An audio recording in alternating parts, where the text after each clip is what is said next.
The Bureau Boys is an improvised detective serial. Every Monday morning, the Bureau Boys solve crimes based on clues sent in by their informants. That's you!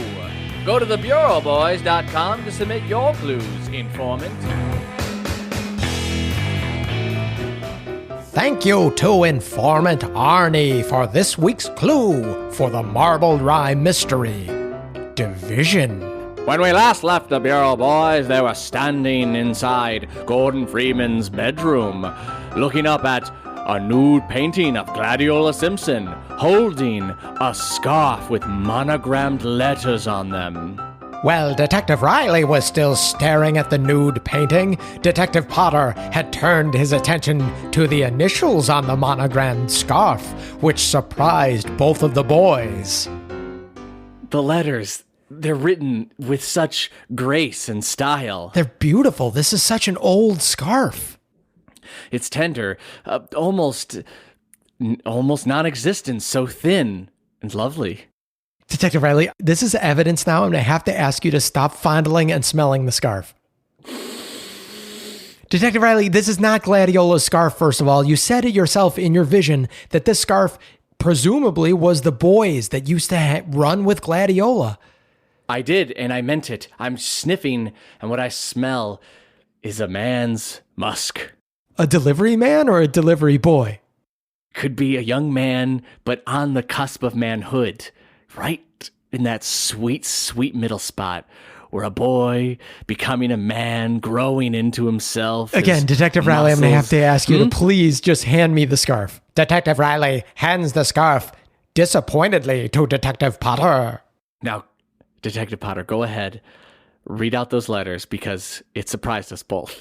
And that way, when you read it out loud, I'll be able to remember what they are. Okay, that's true. You have a horrible photographic memory. What's the opposite of a photographic memory? An audiographic memory? That's what I have. Yeah. No, I have a great audiographic memory. Terrible. Photographic memory? Do you want me to spell it out so you can remember it? Pictures, photos, exactly. I can't. Yeah, no, photographic. And now I remember. You said it. Great. Okay, good. Detective Riley, then I don't want to remind you that there is a nude painting of your new little girl toy over in the other side of the room. First of all, she looks like a grown woman to me, and she's beckoning. Okay, Detective Riley, I'm going to read these letters. I have to stay strong. I'm trying to stay strong. Great. Thank you for doing that. Okay, Detective Riley, well, I'm going to be honest. The reason that I gasped when I first saw these letters is because these are either letters or this is just the word ass. And Detective Riley, at first I was like, this is very insulting that these letters are, that they're just saying ass on this scarf. Ass. But then Yeah. I remembered, Detective Riley, Gladiola, I don't know how close you guys have gotten, but Gladiola has told me a lot about her father. And I think maybe you should know that her father's name is Arnold Strongman Simpson. Now, is strongman in quotes, or is that legally on his birth certificate? Well, Detective Riley, I did do the work when I was, I don't want to say stalking, but I will say investigating Gladiola. And I will say that it is on his birth certificate. And Gladiola's middle name is Abraham. So her name spells out gas. I don't think that's relevant at all, Detective Riley, but I thought it might be an interesting tidbit to bring up when you guys go on your date. Just then, Detective Riley looks into the corner and sees Gordon Freeman's Social Security card sticking out from a little dresser drawer. He goes to inspect. Look at this, Detective Potter. Gordon Freeman's middle name is Alf. I thought it was to be Ingrid, like GIF. No, it's Alf, like gaff. So we have ass, gas, and gaff. Okay, Detective Riley, do you think these things are interconnected? And I'm not going to do you such a disservice, Detective Riley, by asking for your middle name or, frankly, your first name. Thank you. I will return the favor. Thank you. Because we are professionals. Yes, we are professionals, and damn what the Better Business Bureau says. Yeah, and if I ever get my hands on Timothy McDonald, who's been blowing up our Yelp page with bad reviews. I thought What did you think I was going to do? I thought you were going to be mad about Angie from Angie's List, because that bitch has said some nasty things. She's on the hit list as well. I've got a growing kill list. Don't tell the Bureau. It's against Bureau policy. I don't even know how to contact them. Heads are going to roll. Okay. Ass. Gaff. Ass. And gas. And gas. No, we got all that. I'm just saying, Detective Riley, you saw in your vision that Gladiola was on some sort of tryst with this boy who had a scarf, not around his neck, but around his arm. Right. That scarf appears to be the same scarf that I'm holding in my hands, and I would really appreciate if you stop trying to sniff it right now. I've got to get the smell off of it. Detective Potter slaps Detective Riley's nose with a rolled up newspaper. Now learn your lesson, Detective Riley. Detective Riley tucks his tail between his legs and goes to the corner, looking a little frightened. I can do better. No, I'm sorry. I should praise, not punish. Praise, not punish. Here, Detective Riley. Detective Potter holds out a biscuit and waves it in front of Detective Riley. Detective Riley scampers over. You gonna be a good boy now? You gonna not sniff? Yes. The second that Detective Riley's nose turns away from the scarf, Detective Potter rewards him with the biscuit. The appropriate way to train Detective Riley. Thank you, Detective Potter. You're welcome. You're so much kinder to me than that shelter that you found me in. We should talk about that sometime, but not now, Detective Riley. We're hot on the trail of the hottest case we've ever had. All right, let's not bring up old history. Let's bring up this history, this scarf's history, which you just did. Yes. Now that we have ass, we've got to figure out whose name matches these initials. Well, that's my point, Detective Riley. Gladiola's father, Arnie Strongman Simpson. Did you not? No, it's burned into my memory now. I've got it. I said it out loud so you would commit it to memory, unlike writing it down. So I don't understand why you're having a hard time. No. It's there. The retrieval process took a little bit longer. Also, I would blame your physical abuse on, breaking my memory circuits. Okay, sorry. As you know, Detective Riley, Arnie Simpson is missing. Strong man. Right. That too. Or a strong boy. I don't know. This case has been very strange on that. Another S. He's missing. Remember, he disappeared. They dragged a body out of the lake a few weeks back, but we don't know if it was Arnie Simpson or not. But we do know the body was supposedly wearing the same trench coat that Ass used to wear. Detective Riley, I think we maybe need to go to the morgue. Detective Riley, this reminds me of our case a few months ago. Spooky. Okay, let's go. So the Bureau boys leave Gordon Freeman's house without even so much as thanking Patsy McCallahan for letting them inside. They jump into their car. 1989 Buick LeSabre. Mercury, I believe. Right. You know, when they make a car that classic, it's hard to remember the name or the make or the model or the year. I think LeSabre should suffice from here on out. Very good. They hit the gas and head over to the county coroner's office. I hope they don't hit a gaff. Or a gas, or an ass. They pull up to the county coroner's office. There's a skeleton laying in the lawn. Jack-o'-lanterns lining the windows. Detective Riley, I feel like someone should tell the coroner to take their Halloween decorations down, for God's sake. It's been months. Yeah, they're stuck in the past. But they did do a good job decorating that big spider in this tree. Detective Riley reaches up to touch what is actually a real spider. He gets bit, and who knows if he will eventually have superpowers. That spider bit me. Did you see that? What did I tell you? First of all, it's called a sting, not a bite. Secondly, what did I tell you about touching animals before you ask me first? Oh, Detective Riley sticks his tail between his legs, whines a little, and runs around the tree, panting. Detective Potter pulls out a biscuit and beckons Detective Riley to come back to him. Detective Riley does, and as soon as he ignores a bunch of ants on the ground, Detective Potter rewards him with a biscuit. Okay, good boy. Detective Potter scratches Detective Riley behind his ear. Detective Riley's hind leg, or some might say just leg, kicks in pleasure. There are a sect of people that believe humans too have hind legs, just like doggos. So a hind leg still works. Anyway. Thank you. I would hate to meet that group of people. They seem like anti-vaxxers.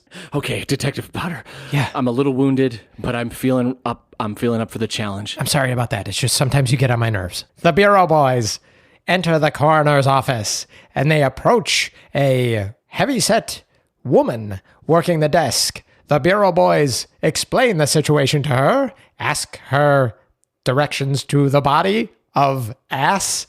She points them in that direction, and the boys bypass her without her even saying a word. This really helps speed up the case. That woman was awfully nice, Detective Riley. Yeah, I think she was mute or a mime. The Bureau boys open the door to the great freezer of bodies within the morgue. After searching through drawer after drawer, Taking pictures, and discarding body after body onto the floor, the Bureau boys finally are able to locate the body of the John Doe that was fished out of this lake and is ostensibly perhaps Arnie Strongman Simpson. oh, God, it's just a water blob in here. Give me that scarf. I'm going to wrap it around my nose so I don't have to smell this putrid corpse. No, it's too thin. It doesn't work. Oh, you mean the scarf? I thought you meant the corpse. No, the corpse is gigantic and strong looking. Yes, even stronger with all that water it's gained from being in a lake.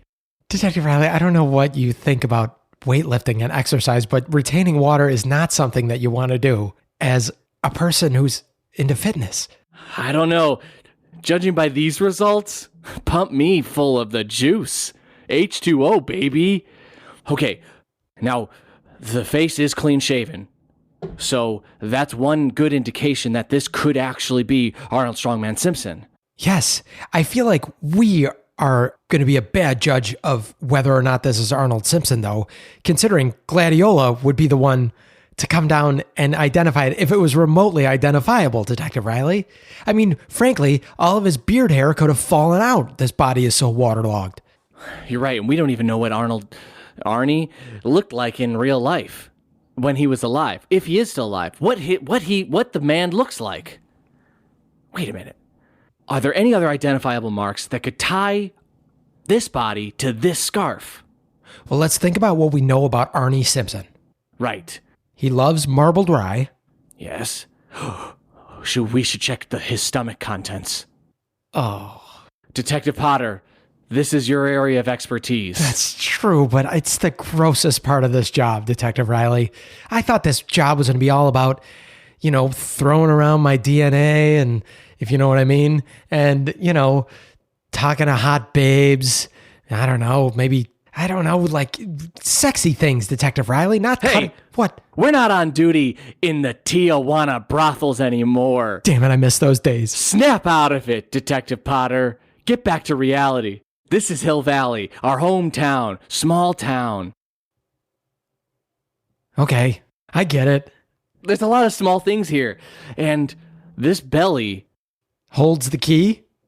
to this small piece of evidence, and I need you to get in there with your bare hands and pull out the contents of this stomach. You got it, partner.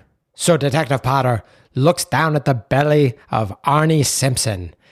He rolls up his sleeves. He takes the scarf and ties it around his head to keep his hair out of his eyes.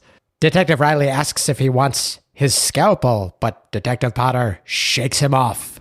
Detective Potter opens Arnie's mouth and shoves his hand deep into Arnie's esophagus. Okay, Detective Riley, I think I've got something twisting in. Detective Potter withdraws his arm. Oh. Ah, just a bicycle tire. You're fishing for the wrong evidence. Detective Potter tosses the bicycle tire over his shoulder and goes back in for more. Okay, I got something else here. Detective Potter pulls out a license plate from the state of Maine. Well, this doesn't help. That's not it. No. Detective Potter plunges back in for more and withdraws his hand holding a whole apple.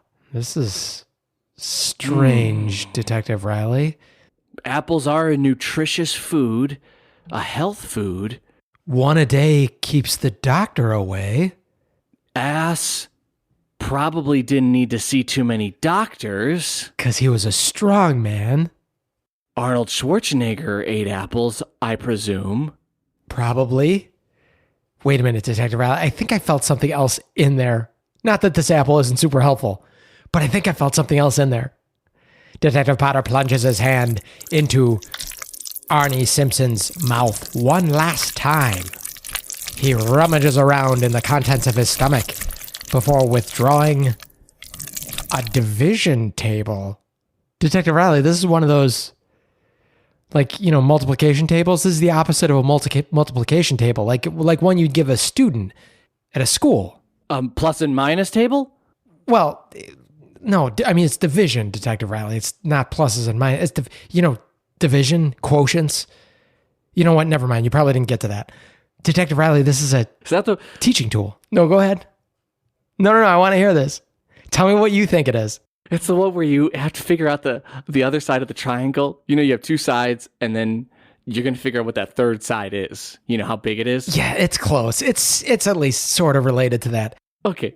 Detective Riley, this is a division table, though, from the school. The same school where Guerno Suzette works? Where Guerno Suzette worked. Right. Because he's dead.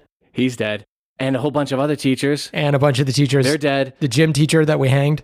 The gym teacher that we hanged. Allegedly. He was a pedophile. We had to hang him. But right, no one knows that. Only this floor filled with dead bodies knows. This triangle of dead bodies. Speaking of triangles, if that side, how long is that side of dead bodies and this side? Detective Riley, stop it. Oh, right, yes. I think we have our next lead, Detective Riley. This is a division table. This body, it's hard to identify. We're not going to figure out if this is ass or not. But let's take this clue sight unseen and just assume that it's going to lead us to the next piece of this puzzle. I completely agree. And look at the upper right-hand corner of the division table. It tells us the name of the person that was teacher. going to eat it. That would have been way too convenient, Detective Riley. You're right. It says the name of the teacher. Yeah. Since I had to do the initials, yes? Terrence McGillicuddy. There's so many Irish people in this case. It's really confusing, Detective Riley. We got McCallaghan's, we got McConnell's. Now we have a McGillicuddy? I would call that a theme. Okay, Detective Riley. I think that woman upstairs can clean up this mess. Detective Potter gestures to the pile of bodies that the Bureau boys have left in the center. Also, why are there so many dead people in this small town of Hill Valley? Well, the Bureau boys are responsible for at least 95% of them. That's right, narrator. That's right. Oh, but we should tell you, the Bureau boys dashed out of the coroner's office, not mentioning to her that they had left quite the mess. They jump into the LeSable and tear off. To be fair, Detective Riley did try to mime a mountain of bodies, the heads, the elongated how they were pulling the bodies out and discarding them onto the floor. I'm not sure she understood him, though. It was kind of like when Richard Dreyfuss is trying to explain the giant mountain that he sees in Close Encounters of the Third Kind. I think the coroner got it as well as anyone else in that movie understood what Dreyfuss was talking about. You mean it was drawn out and overblown and long-winded and, my God, get to the point, we get it? Oh, I don't know. I consider that somewhat of a classic, narrator. No, I like the movie just as well as anyone's grandmother. Are you thinking of Cocoon, narrator? It's not the one where they sew each other's mouths to their butts. Oh, God, you're just like Detective Riley. Anyhow, the Bureau Boys are well over the horizon at this point.